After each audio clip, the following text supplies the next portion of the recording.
This episode is brought to you by Squarespace, the all-in-one platform to build a beautiful website and brand.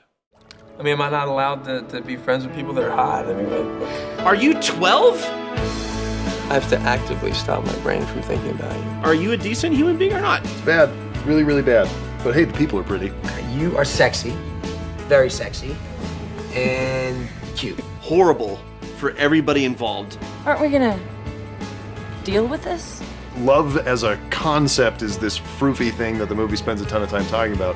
What love actually is doing it. Caring about the other person's comfort and their happiness without expectation. You are my exception. That's love. They make valid points, but there's some things that get under my skin that I have to address right out of the gate. Whoa, hang on. You're blowing my mind.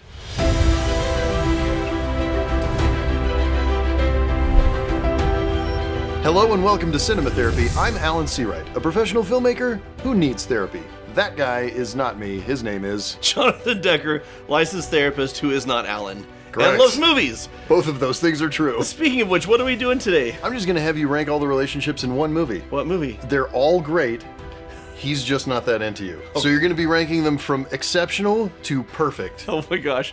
He's just not that into you is also a reference to how Alan feels about this movie. He isn't. All these relationships are terrible except for maybe 1.5 of them. Okay. But let's talk about why and All what right. we can learn from this dumpster fire. Who would you rank the absolute worst? I know exactly who it is, but go ahead and say it. It's Anna and Ben. Of course it f***ing is. Because we're romanticizing adultery. Actually, the movie's not, but they are, and it goes really bad for them. I mean, am I not allowed to be friends with people that are hot? I mean, Oh, yeah, that's innocent. That's not blatantly obvious and icky. I mean, Icky girl. am I not supposed to be friends with a guy just because he's married? right. Or has an insane smile? Or an ass that makes me want to dry hump? Well, because he's married, you probably shouldn't say that. Yeah. You could be friends. You can't You say also that. probably shouldn't say that. Like, you write that in the first draft of a script, and then you write something better. I think I just fell in love. So painful to watch. I think I just fell in love. No. So we're friends. You both think of love like 13-year-olds do. You're using words like dry hump. Okay, so she's gonna skinny dip. Sure. With as one her does. because With we're friends. We're friends. Who make you want to dry hump their ass. I don't know. I don't get it. I don't understand the words you wrote. They don't make sense. Yeah. And look, I'm not kink shaming. If dry humping asses is your thing, you know, consenting adults, fine. Great. F this. I don't care. He's married. Yeah. She knows he's married. So honor that. Respect that. He's in a relationship. So you find him attractive, you like his eyes, his butt makes you want to go woo woo woo woo.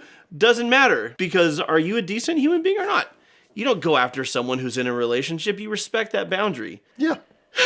And then he just sees her, and even though he's committed to his wife, and they're supposed to be committed to his wife, and they're remodeling a house together and planning a future together, he literally just throws it away because she's pretty. This other woman's pretty. And he's like, am I not supposed to have friends with people who are hot? Like, come on. Are you 12? Are you 12? And this is the lunch line. This is big. This is a 12-year-old boy in a man's body. Yeah. It's not as good as big. It's like big if you got it from Temu. And she is going for this? Why? Why? Is it lack of confidence? Is it lack of self-worth that she's just gonna say, well, this guy likes me and I think he's cute and he's charming and he's married, but that's fine. They start talking about all these stories of people who fell in love when someone else was married and they broke up the marriage and they got together, but they were soulmates. You wanna know how often that happens? Like 0.01% of the time. I mean, the statistics on that, literally, you can look up the statistics. They're abysmal. Yeah, it's not exactly what I said, but never it's works. Relationships that are based on one partner betraying their current partner to be with a new partner are already built on a foundation of lies, and you know that the person you're with is willing to cheat on someone that they're with. Listen, if dude is gonna cheat on his wife of whatever it is, 10 or 15 years with you because you're the hotter, younger model, what the f do you think is gonna happen to you in 10 years? If she's gonna go after someone who's married, what does that say about her sense of commitment and what that actually is? None of this Correct. works. Nope. It's bad. It's really, really bad. But hey, the people are pretty. And scene. It's the new car thing. It's the grass is greener thing. You have a relationship, you have a commitment, you have a life with somebody. You commit to it and you work it out. Yeah. Or you commit to it, try to work it out, realize that it's not going to work, and close that loop before you start something else. But have you driven a new car? Okay, fine, I'm cool, I'm fine. My issue is not that these characters are attracted to each other or drawn to each other. My issue is that they just feel these feelings and they go, okay. No, look, if this was a relationship between, two consenting adults who weren't in previous relationships, it's cute. Yeah. Sure, fine, whatever. I mean, the dialogue is still wretched, but you forgive it because pretty. But I will give the film credit for this. The movie itself is not romanticizing this. True. It is showing you what they think and feel, and then they show you how it goes horrible for everybody involved. And so, props for that at least. Have you seen our cinema therapy website? It was so easy to build and customize using Squarespace. Squarespace has tons of templates and layouts to choose from with their guided design system, Squarespace Blueprint AI. So once we found one that really worked well as a starting point for us, It was so easy to customize. way easier than navigating the complicated world of dating. Tell me about it. Wah, wah. They have built-in visual design tools so that we can make it our own unique brand and style. Like Jennifer Connelly remaking her home into a beautiful palace, while Bradley Cooper dilly-dallies. You can connect your social and multimedia accounts, So that your website can function as a hub for everything you do. like how ours is linked to YouTube, Patreon, our merch stores. and other things also, more things. They also make it easy to sell content on your website. Like courses, blogs, videos. And Squarespace Payments is the easiest place to manage your payments all in one place. So whether you need to build a website for your swanky hipster bar, Or your dating tips courses, or to promote your home renovation services, Squarespace will work for you and you won't have to spend months building a new website. check out squarespace.com for a free trial, and when you're ready to launch, Go to squarespace.com/cinematherapy and use the code cinematherapy to save 10% off your first purchase of a website or domain. Only slightly better is Anna and Connor. oh really? I would've, okay. But Anna is in the bottom two relationships here because Anna is terrible. ScarJo's fantastic. Anna is terrible. Hey. Hey. I'm psyched you called. Cool. Kind of giving up on you when you didn't call me back the other night. Oh, no. I was just thinking about you. Want a No, glass of wine? why would you say that? Okay, what were the categories? To manipulate. 4 categories. This is why she's terrible. Sexy, funny, and cute. She knows she's leading him on. She knows they slept together once. He wants nothing more than to be her Jessica man. Parker would be funny. And he is safe and easy and there and emotionally supportive and will rub her feet. Oh, what am I? All right, wait, what was I again? You're smart and cute. Okay, you are sexy, very sexy, and And he's flattering and he makes her feel good and he builds her up. He's also a moron, sexy and cute. All in one column. No, that like happens. a jackass if I say you're all Yeah, it's obvious. but if those are the only two defining traits. Oh, no, yeah, okay. I thought you meant that a person can't be both. But yeah, if he's saying these are your two defining traits. No, a he- person can be both cute and sexy. That's fine. But if those are your two defining traits, then He's not a clearly- moron. Those are her only traits as a character. oh you're right. She's not smart and she's not decent. So he is a moron, but he's a moron for having feelings for a person he accurately described. Yes. I'm Okay. totally fried. Is that okay? Yeah. Why are you kissing him? I'll see you later. You're into this married guy, but you've got this side Side piece over here. And then you're That gonna look. That look was pretty good. Oh, man. Kevin Connolly. They didn't give him much to do. Mm-hmm. But he made the most of it with that look. That Yeah. look right there was his whole paycheck. Yeah. Like, it was great. He nailed it. Well, listen, and I want to be very clear on something. We're having a good time taking the piss out of this movie and these relationships. Neither of us were any smarter in our 20s. No. Okay, so I'm not, this isn't us on our high horse. Well, I never cheated in my 20s. No, but as far as like going after somebody who was clearly you were way more invested in them Oh, yeah. than they were in you. No, I did this a lot. Like this relationship right here, that was my entire collegiate career. That was my I entire. witnessed 3 of those. You did witness 3 of those. And it was very sad. It was I so I sad. kept waiting for the Kevin Connolly turn and look at camera, and I never got it from you. And I was like, Jono, turn and look at camera, buddy. How do you feel right now? I feel cucked. Do you feel okay? Meanwhile, like an idiot, like this guy, there were actually plenty of wonderful women who were interested in me. Maybe not plenty, but there were more than one. It was plenty, dude. Okay, thank you. I've got figures. There were any number of actually would have been a great relationship, and I, like a dummy, just wanted the whole forbidden fruit thing or the want what you can't have. I don't even know why I was that way, and I'm a psychoanalyst. Maybe because I don't want to look in those dark corners of my mind. Maybe I'm scared to go there. That's probably why I don't know. I could discover it. I just don't want to. I just won't. Oh yeah, the vault. That's where the stuff I can't handle goes. But she uses him and he lets her, and he knows he's being used, and she knows he's using him. And you would say, well, in that case, it's all mutual consent. Yeah, but they're all consenting to something just objectively mean and cruel and selfish and horrible. If you're consenting to stupidity, it doesn't make you smart. It just makes you a willing idiot. But also, I would argue, Connor is not fully consenting. He doesn't have the entire context. He doesn't know that she was just coming from essentially a rejection. And she needs comfort. She needs comfort and to feel like she's desired and loved by this guy. So you're saying he's not consenting to being used because he doesn't realize that's what's going on? Correct. He doesn't realize the extent to which he's being used. He's consenting to a small part of it, but not the whole enchilada. So Connor is smart, but not when it comes to her. Correct. Yeah. And that's why after she leaves, the smart part of him comes back and he's like... Wait, I can't smell her anymore. Am I an idiot? Number 3 is Ben and Janine. Have you noticed that Ben and Anna occupy the bottom 3 slots on this list? Frankly, look, rating them, they're just awful. Yeah. There's a bottom tier and it's Ben and Anna. Yeah. We shouldn't even be numbering them. Like, they're just awful. And then we get to rake some other ones. I slept with someone. You see how the camera changes position? Because it's Oh a my change gosh, of because it's a change of perspective. I learned that from you. One thing I love about it, though, is the focus stays on her and he's out of focus in the background. It makes it about her, which is interesting. You tell me this in Home Depot because you know I hate a public scene? No, that is not why I'm telling I knew it. I knew it. You asshole. Sorry. I'm It is you that's been smoking too, isn't it? Wait, what does that even matter? Have you? Have you been smoking? So the reason she's asking this is because in infidelity cases, the lies are often as hurtful or more hurtful than the actual cheating. Sure. Look, I talked to Neil. I told him, and he said I could stay at his boat for a while. Excuse me? Now you're moving out. You're like leaving me? No. I just assumed that you wouldn't want me to. Aren't we gonna deal with this? Don't you wanna find some way for us to work through this? I assumed that when I told you, you would want me out. Is that what you want?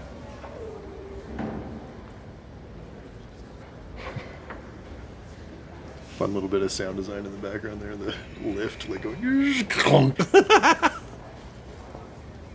I have to. No. Okay. So one of my areas of specialty in my practice is healing from infidelity, helping couples heal from infidelity. And I have to give credit where it's due to both the screenwriters and the actors. The banter before he tells her, stupid. But from the moment he actually tells her, that whole conversation feels like it's very real. It's awesome. These are two really talented actors, given an okay version of that as a script, and they're crushing it. But this scene does feel very real from him. Yeah. Him saying it and her saying, "Are you telling me now because you don't want to make a scene?" And he says, "No, it's just like this was the moment because of what you said. Like I couldn't bear it anymore to not tell you." And then when she says, "It is you who's smoking," it seems like a stupid thing to pivot to. Why aren't we talking about the affair? Why are you bringing up smoking? It's not a stupid thing. It all comes back to, what are you lying to me about? Since this is out in the open, let's get it all on the table because I want to know where I'm being deceived and where the dishonesty is happening. Honestly, to me, that's the best bit of screenwriting in the whole movie is her fixation on this little lie that isn't the biggest deal in the world next to the other stuff. It's fantastic. I do like that she's kind of trying to trying to save the marriage, but he's insisting that he doesn't smoke. And later when she finds the cigarettes is when she's just done. That's it, yeah. Because it's not about the smoking, it's about that even with this, he's still lying to her. He's lying. And when he says, I'm going to go stay with my buddy on his boat, and she says, you want to move out? And he says, no, I just assumed you wouldn't want me there. And she says, don't you want to fight for the marriage? This is the most realistic scene in the movie. Mm-hmm. So props to them. But as far as ranking the couple, no, it's a marriage falling apart because of infidelity and dishonesty. And I think I'm a bit more sympathetic to Janine than you are. But I don't think you're attacking the character as much as the writing anyway. I'm attacking the writing. And a little bit attacking the character, but it's mainly just because I'm disappointed because I love watching Jennifer Connelly be smart. Listen, guys, we swear we love Jennifer Connelly. I know we don't have the best track record with this. We'll find a couple of movies to talk about. Number 2, Alex and Gigi. This is where I actually start enjoying the couples and the movie. Wow, that is delicious. Finally, some good fucking food. There's some problems here, but they arrive at a very beautiful, healthy place. Let's take a look. So he's been her dating coach, and she thinks he's just trying to get close to her. Which he is, but he doesn't know it. He's just not that into you. I knew it. The best relationships grow out of friendships. And she's right. Wait, Gigi. Dude, wait. What? Now you and I are in a relationship? Well, I'd say if we're not at relationship stationship, we're at least on the track. And why exactly would you think that? Because of the signs. Really? Like what? Like, it was good to hear from me, and you talked to me even when you were with a girl, and I felt something. What are you talking about? Gigi, what have I been saying since I met you? If a guy wants to date you, he will make it happen, okay? He will ask you out.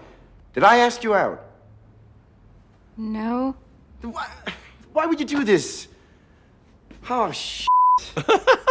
Why do women do this? Why do they build up this stuff in their minds, take each little thing a guy does, and then twist it into something else? It's insane. Okay, what she did was literally insane. Is it a thing a real person would do? Yes. It what?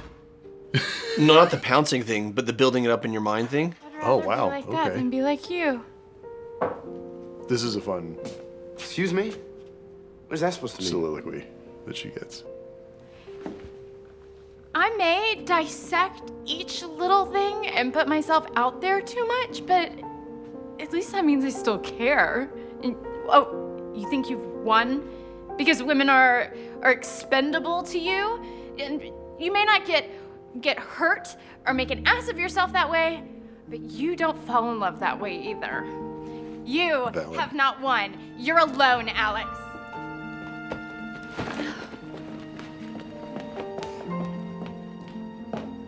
True, but have you seen his loft? I may do a lot of stupid shit, but I know I'm a lot closer to finding someone than you are.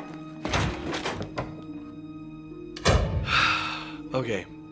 I have thoughts in a lot of different directions about this scene and this relationship. They both make valid points about the other. Sure. But there's some things that get under my skin that I have to address right out of the gate. Go for it. When he says, why do women do this? I hate lines like that because not all women are the same. Any more than you can say anything about guys or no group is a monolith. Whoa, hang on. You're blowing my mind. So this was the great struggle of watching rom-coms in the 90s and early 2000s when I was young and I didn't have a master's degree in healthy relationships. Right. Is I would go to romantic comedies for advice on how to date. We all did. No, we all did. Yeah, we all did. This is how we were raised. We're like, what exactly? We're like, what are the rules? Rom-coms will teach us. Rom-coms will teach us. I don't know why we're trusting these idiots who write these things to tell us what love is. Listen, if you're trusting William Shakespeare or Jane Austen, go with God. Yes. If you're trusting whoever the this was, I don't know and I don't care. I don't want to know who this was because I don't want to respect them less. Because you don't want to disrespect real people? I don't. But Abby Cohn and Mark Silverstein, the writers of He's Just Not That Into You, also gave us Never Been Kissed. Them to hell. It's also stupid. That's not how the world works, movie! Is it ever addressed in the movie whether or not Drew Barrymore has actually been f***ing kissed? I don't think... It is, and she has. What the f*** are you doing? No, That's it. please don't. Just get better at writing. I'll soften that a little bit. Stop writing. Find something else to do with your lives. Don't do it anymore. I resent when each of them talks about how men and women are. And I also don't like the implication that you have to be with somebody to be happy.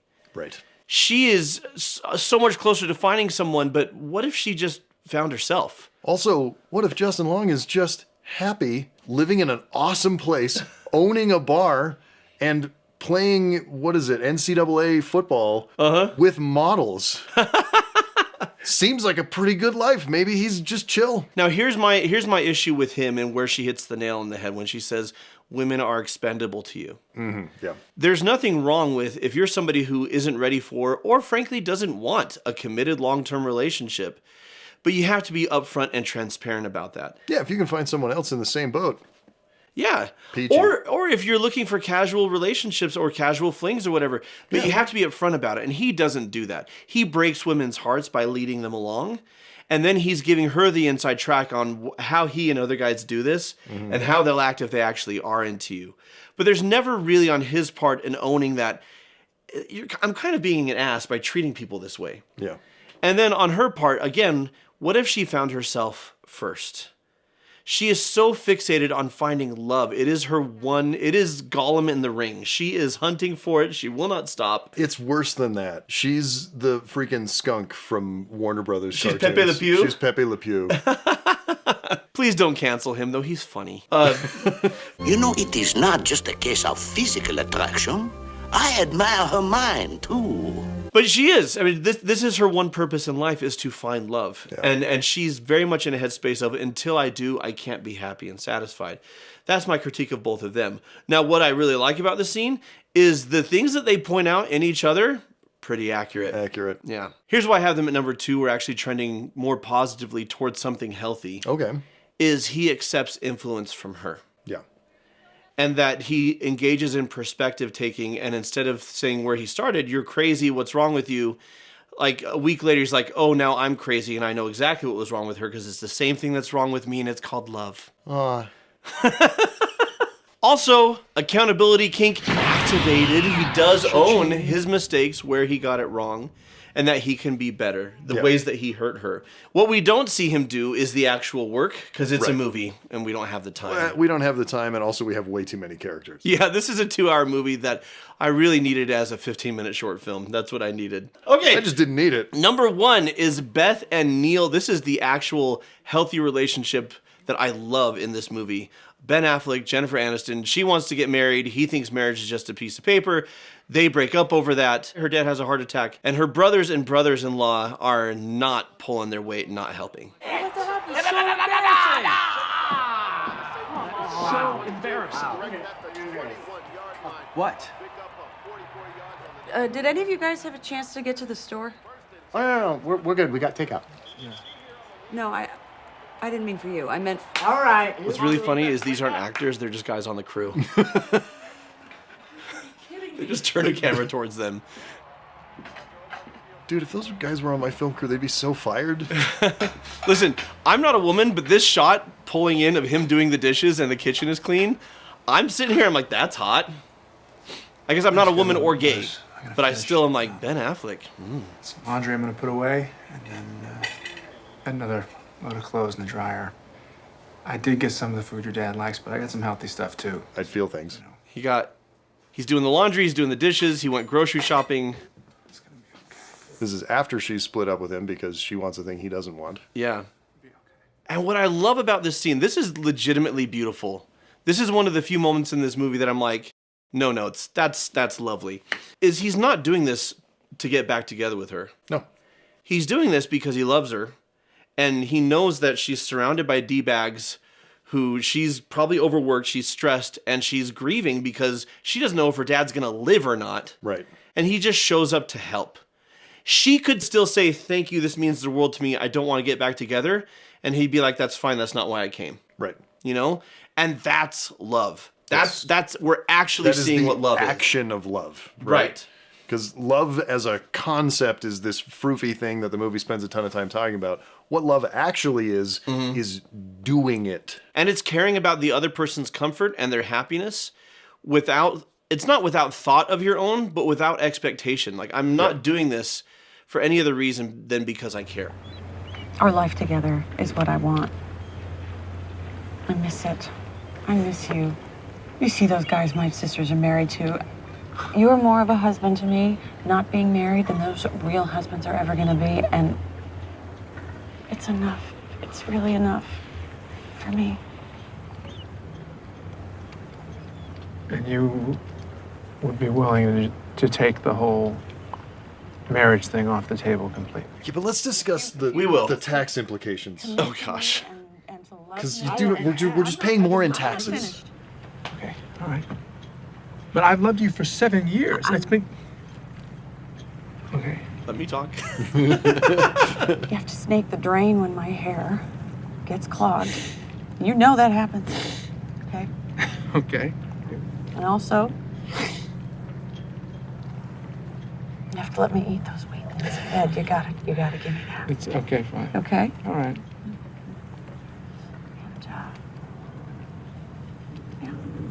That's it.